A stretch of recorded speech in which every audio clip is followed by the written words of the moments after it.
Hey guys, today I'm going to be putting the MoYu WeiLong pieces on the GAN 11M Pro core. Let's see what happens.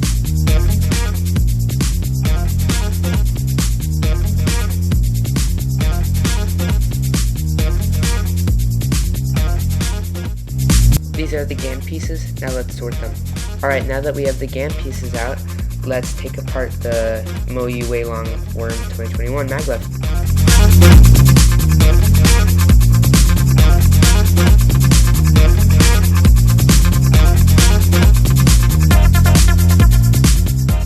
Alright, we've got the pieces, now let's put it on the GAN core. Alright, we are done, now let's test it out. Ooh, that is nice. It feels very light, but the GAN core makes it super smooth and buttery feeling. The tensions feel very loose, and it does feel like a MoYu cube, which feels weird with a GAN core.